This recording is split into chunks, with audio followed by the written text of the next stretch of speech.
ka-OC, nandito ulit tayo ngayon sa ating exit area at magre-refill na tayo nitong ating pump, ating fire protection papuntang mga sprinkler. So sa ngayon po ay naka 0 PSI tayo. Mamaya pag refill natin yan, aangat po yan hanggang 125 PSI. So ganun din yung isa na yon, yun naka 0 PSI din yun, bumagsak din ang PSI niya. Gawa nga ng nag-drain tayo nung nakaraan dahil nag-tap yung bagong tenant natin. So yan, naka-open siya ngayon. Yung dalawang valve na yan, i-close natin yan, pati itong main valve i-open naman natin. So ngayon kasi naka-close to dahil para walang pumasok na tubig dahil nag-drain nga tayo. Pati ito i-open na rin natin to para pumasok yung tubig na galing doon sa fire pump papunta sa mga sprinklers. Yan po yung papunta sa sprinklers natin. At itong drain, isasarado na natin to. Ayan. Unahin muna natin tong ano muna natin to. Ito i-open ko na muna to.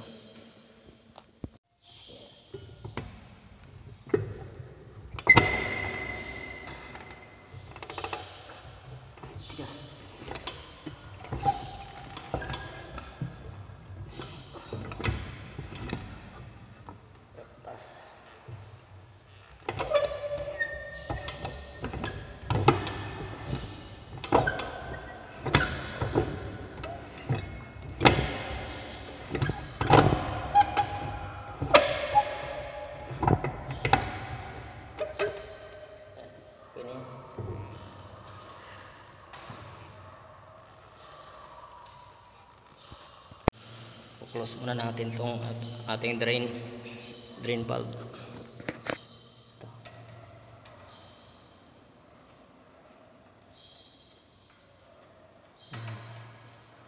Para pag nag-refill tayo, hindi na lalabas yung tubig, papunta na siya dun sa mga sprinklers. Dahil tapos naman na mag-install yung bagong tenant ng mga bagong sprinklers. Yan.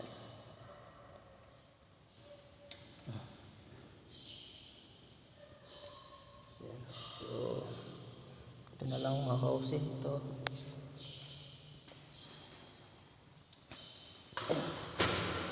lang kasama mga ka-OC. Itong isa pa para sa ground floor.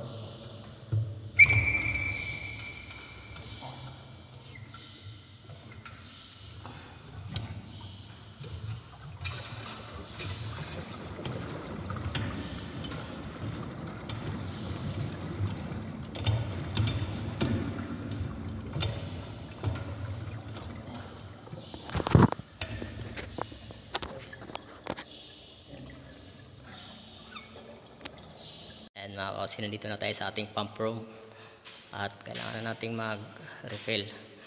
So una natin gawin dito sa ating control panel, i-on natin itong kanyang circuit breaker disconnecting means. Yan. So mag-a-alarm po yan. Pero normal lang po yung alarm. Yan, kusa po siya umandar. Yan. Umandar kasi walang laman. Yan. Yan po. Umandar siya. So abangan lang natin to hanggang umabot ng 125 PSI. So ngayon makita punta lang yan sa umandar. Tapos itong mga valve niya, ayan, makikita natin maangat na rin. Dito wala pa,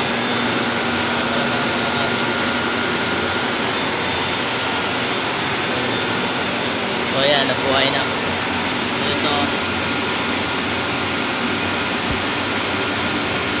kailangan lang natin yan na umabot ng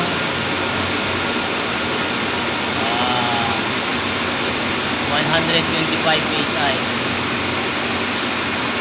Masyado mababa.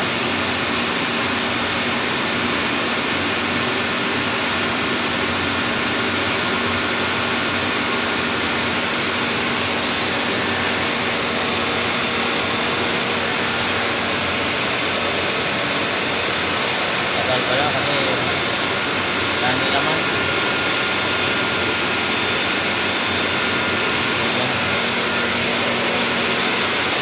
Ito may return siya dito. Ito normal lang, nag-return talaga siya.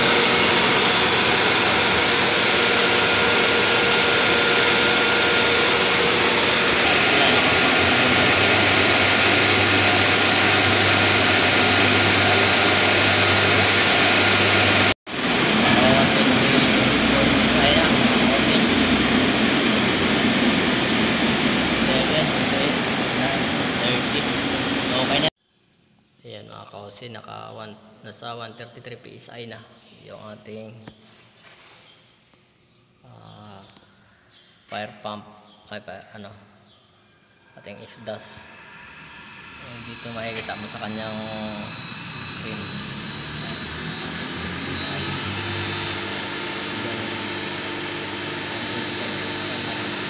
Sa kanyang dun sa taas, umangat dun sa papuntang building. So ayan, dito makikita natin 133 PSI. Pasok na yan. Ayan. So okay na. So ganun lang po mag-refill ng ating fire pump. Ayan.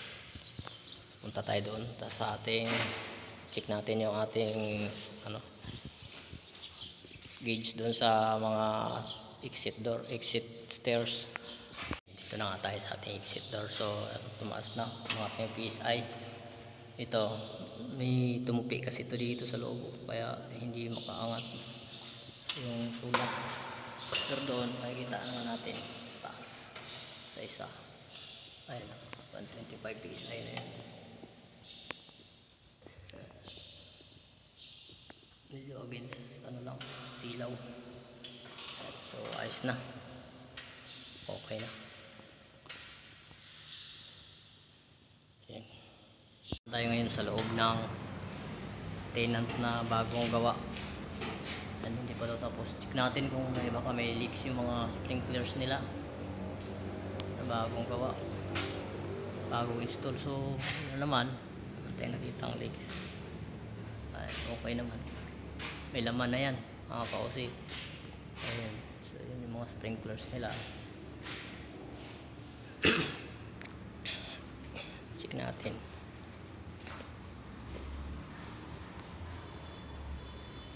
Uy, parang may narinig akong tagas ako.